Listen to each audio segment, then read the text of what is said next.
All the things I mentioned marked the beginning of postmodernism.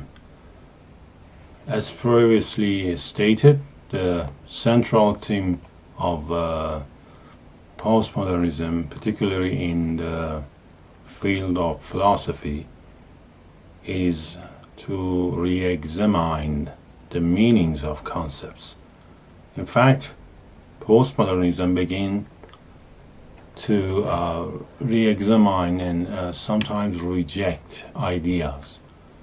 It should be noted that certain concepts are impossible for humans to comprehend due to not be in that specific time. For example, less than 2 centuries ago, nearly 70% of human society were living in a feudal system and were essentially servants to lords and property owners.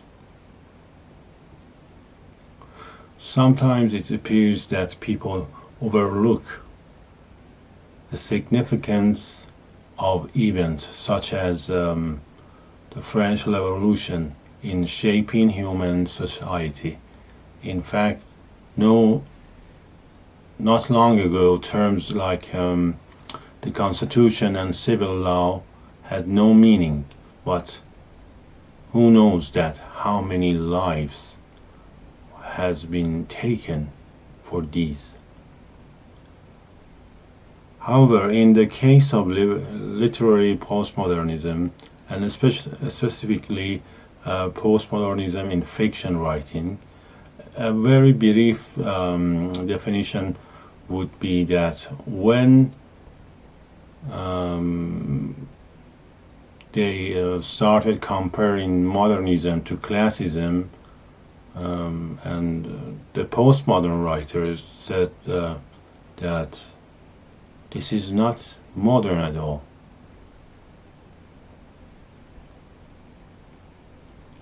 This is not even a new. In fact, postmodern writers believe that modernist novelists just copy the classic techniques and use it in modernism. They add nothing more. They create nothing. They just copy. And postmodern writers believe that modernism did not bring any innovation to literature and instead imitated the same classic patterns. As a result, in postmodern literature, structures begin to change and unusual storytelling patterns emerge. You might ask why I'm saying this. A storyteller must first and foremost be able to depict the society, environment, and mood of life while narrating the story. Sociology and psychology are two of the most useful tools for writers. Humans are the significant variables of all the stories. In every story, the writer frequently attempts to directly or indirectly justify the reason for the events, which necessitates knowledge of psychology for personal behavior and sociology for group behavior. As an example, the famous Russian writer Fyodor Dostoevsky, I believe he was a master of in understanding the psychology,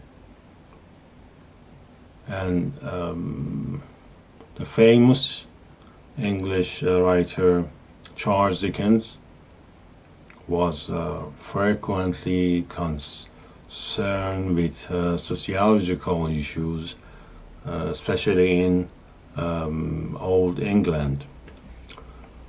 In fact, meanings have undergone different and even contradictory changes during the course of human evolution.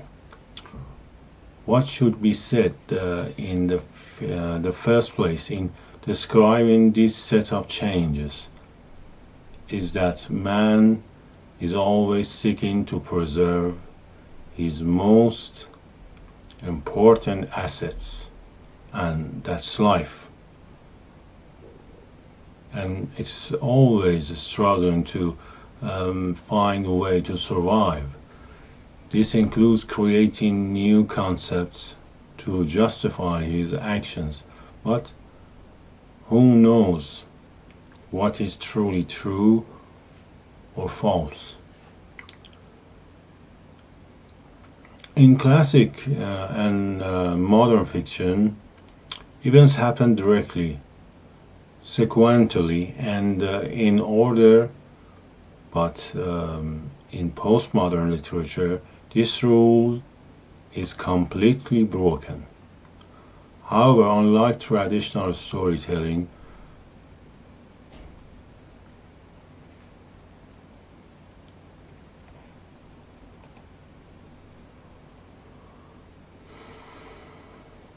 the hero in postmodern storytelling is not given a special characteristic and can be any ordinary person. Another distinction among classic and modern and postmodern fiction is the author's tone. It is common in a postmodern fiction to use a humorous or mocking tone to express serious and even sensitive topics, which is sometimes referred to as black comedy. However, certain principles can be stated about postmodernism in literature. In fact, postmodern fiction is based on breaking the rules of traditional and contemporary fiction. One example is the process of writing both classic and modern stories. Typically, a hero is pitted against an evil character and problems rise. And at the end of the story, the problem is solved and the hero is declared. The story's victor.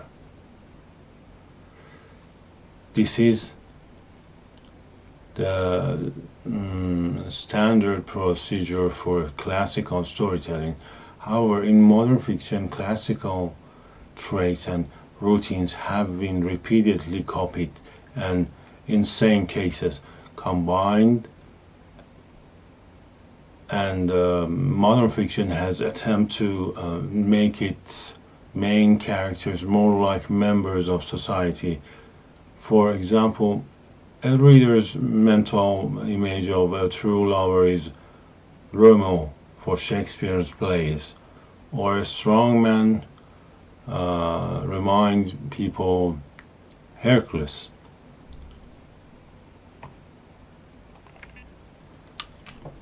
But for a postmodern writer, it's needed to create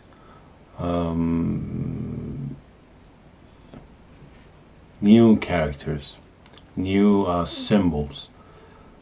If you look at the top 10 stories in history, you'll notice that they all have one thing in common.